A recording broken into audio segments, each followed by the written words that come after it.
Hey guys, it's TheFatRat. This is obviously not a new song. A new song will be out on June 3rd. This is a Q&A and you guys sent me a lot of questions on Facebook and on Twitter, and here are my answers. I'm from Göttingen, a small university town in Germany. I lived in Munich and in Los Angeles for quite a while, but in 2013 I moved back to my hometown here to a small village in the south of Göttingen. My real name is Christian Friedrich Johannes Büttner, but you can call me Chris. I'm 36 years old still, because my birthday is June 1st, so pretty soon, so I'm almost 37. That would be Augustina Hell from Munich. Probably in our next life, because in this life I'm already married.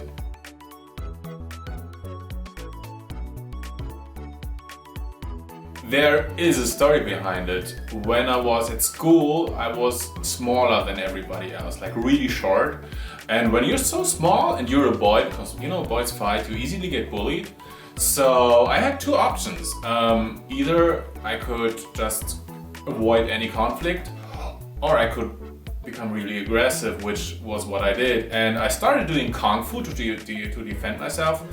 And so people started calling me Splinter, like the master of the Teenage Mutant Ninja Turtles. But soon they discovered that Splinter is not insulting enough. You know, nicknames have to be insulting at school. And so they just called me the Rat. And yeah, when I started playing online games, I picked up that name and called myself TheFatRat. And yeah, the name stuck with me, so when I started making music I used the same name and I still have it. I started really young. I was punching the piano sitting on my mother's lap when I was like 1 year old. And I started playing flute when I was 4, and I started really learning the piano when I was 6. Yes, actually I was pretty good at music at school. Problem was, it wasn't the only thing that I was good in school. I really sucked in all the rest and was the worst in class.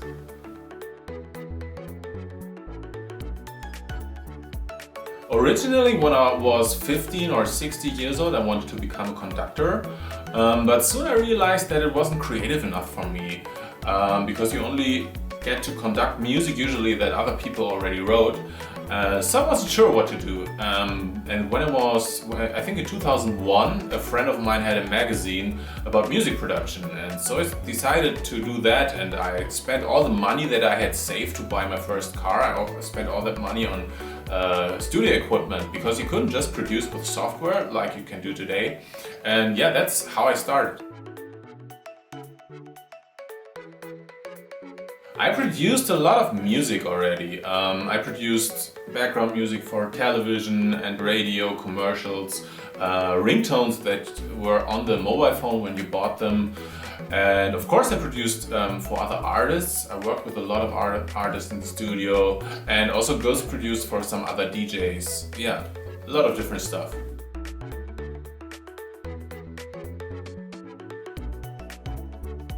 I'd probably be a video game designer of some sort, because yeah, I like video games and I like sitting in front of a computer the whole day and doing creative stuff.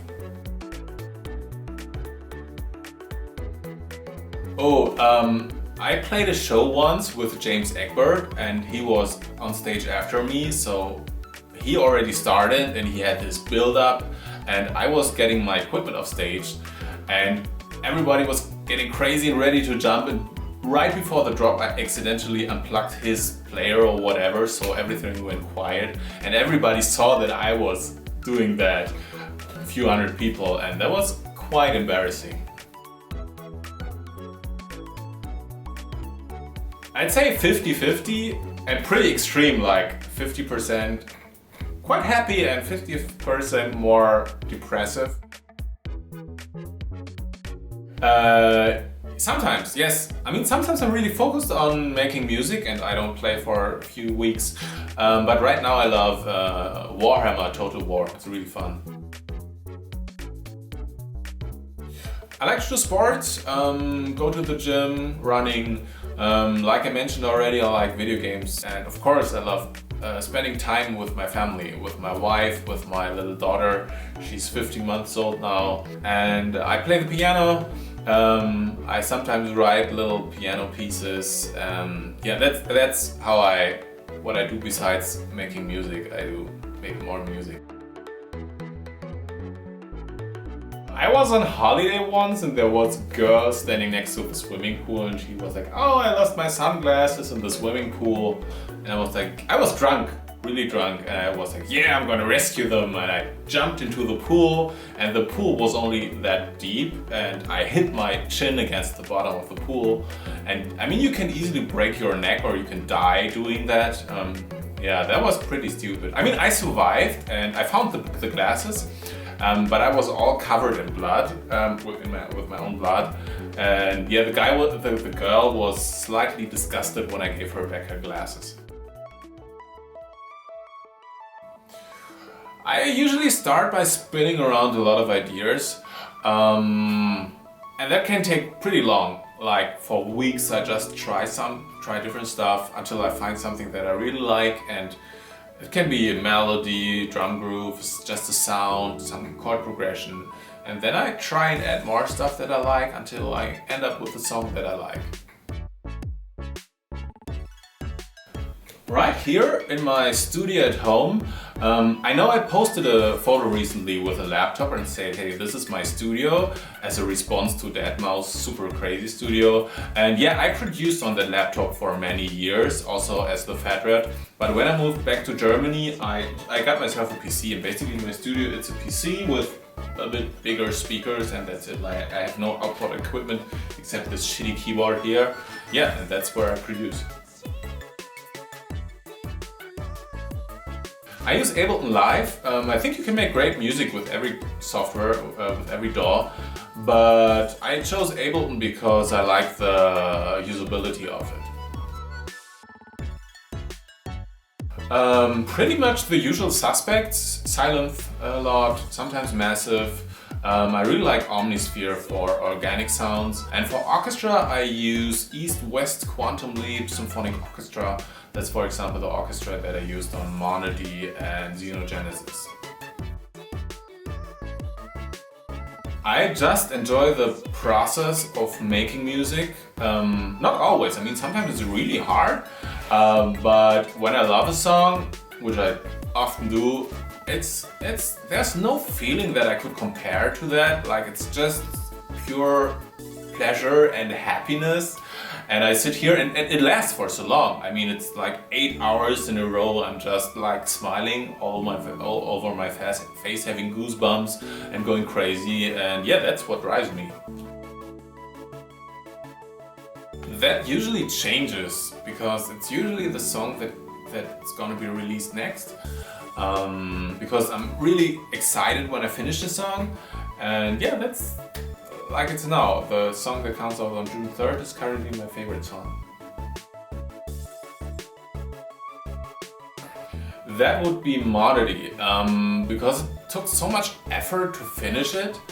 I did the first layout in summer 2013 and got back to it again and again for 2 years, and finally I started working another 5 months straight on it, like 5 months every day I worked on it the whole day.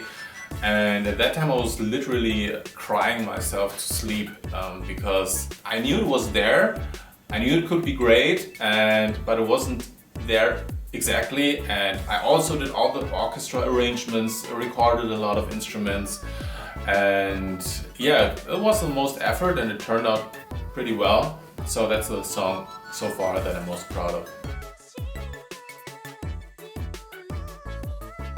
The longest, as I already said, Monody, and the shortest was Never Be Alone, which was basically, the track was basically done in a day, which rarely ever happens, and 2 days for the lyrics and 1 day for the vocal recording, 1 day for the editing, and that was it.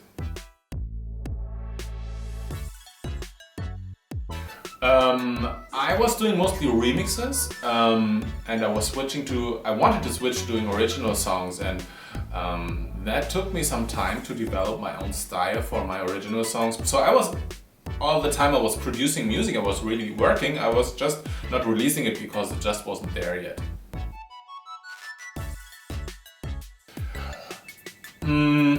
When I listen to music, when I hear music, it really grabs my attention and I start to analyze it and think about it.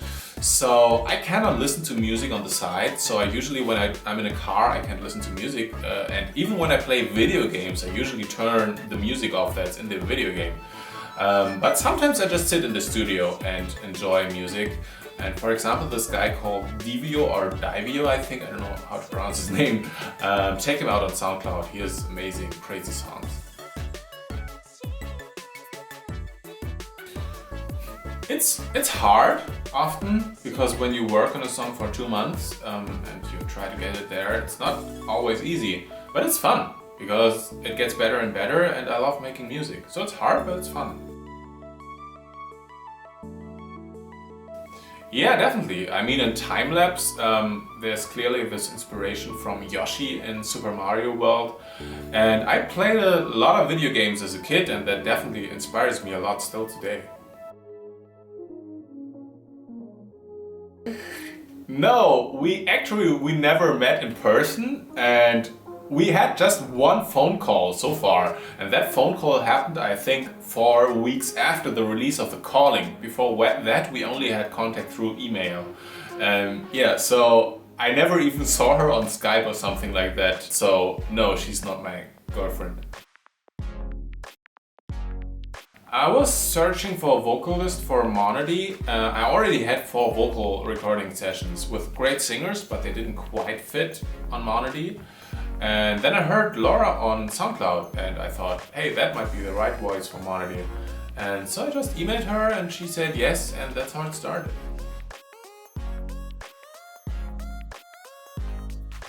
Definitely not on the next song because that song's already finished and she's not on that song. But if I have another track where I think she fits on and she wants to sing on it, she would be on that song, of course. I don't know exactly. I'm really focused on producing new songs at the moment and not doing mixtapes, but probably in a month or 2. I'm planning to do a US tour in summer, fall this year and do a worldwide tour spring next year where I hopefully will see all of you guys in person.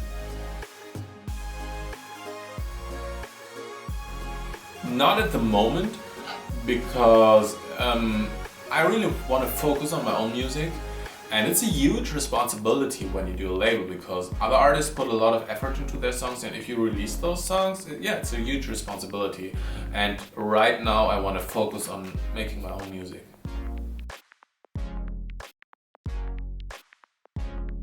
I had a couple of offers from major record labels so far, but I didn't go with any of them because I have so much freedom right now. I can just release music whenever I want, and I can let you guys share it and use it on YouTube and all that stuff. And I would only go with a record label if they would respect that and let me keep that freedom.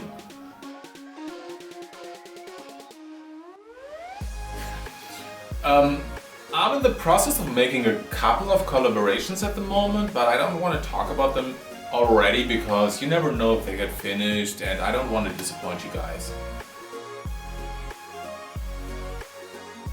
Probably, I mean, one day, most likely.